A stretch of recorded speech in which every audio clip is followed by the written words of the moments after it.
हजारों साल पहले भारतवर्ष के मथुरा नगर में भय का माहौल था। कंस के वध के बाद उसका ससुर और मगध का क्रूर राजा जरासंध क्रोध की अग्नि में जल रहा था। उसने एक नहीं, दो नहीं, बल्कि 17 बार मथुरा पर हमला किया। हर बार श्री कृष्ण और बलराम उसे हरा देते, लेकिन जरासंध की विशाल सेना मथुरा की निर्दोष प्रजा का खून बहा रही थी।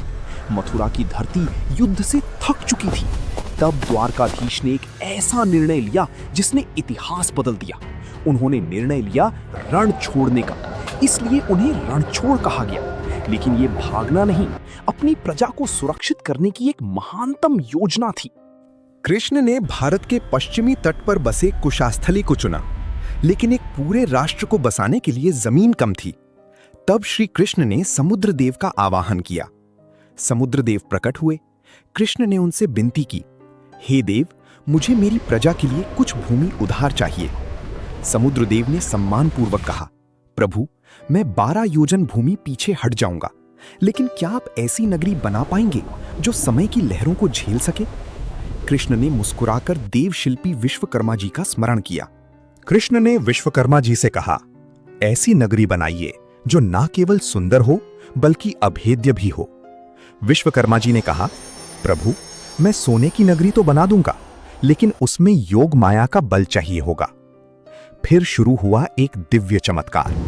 कहते हैं कि सिर्फ एक रात में हजारों माहिरों और दिव्य शक्तियों ने मिलकर समुद्र के बीच 12 योजन में फैली सोने की द्वारका खड़ी कर दी। इस नगरी में 9 लाख से ज्यादा महल थे, जो चांदी और सोने से बने थे। पन्ना और हीरों से जड़ी हुई सड़कें थीं। बड़े बड़े दरवाजे और ऐसे दुर्ग थे जिन्हें कोई दुश्मन भेद नहीं सकता था।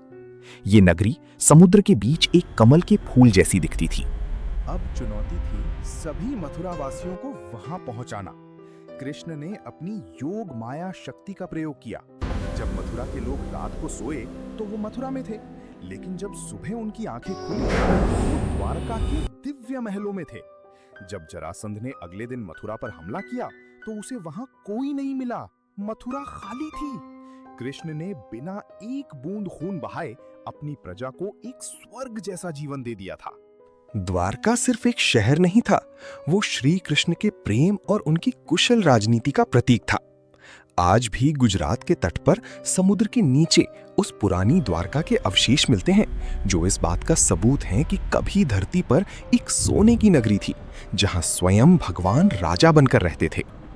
दोस्तों, कृष्ण का द्वारका बनाना हमें सिखाता है कि कभी-कभी अपनों की भलाई के लिए पीछे हटना, रणछोड़ बनना कायरता नहीं, बल्कि सबसे बड़ी वीरता होती है। नमस्कार दर्शकों, जय जगन्नाथ। अगर आपको ये वीडियो अच्छा लगे तो चैनल को लाइक, शेयर और सब्सक्राइब करना बिल्कुल ना भूलें।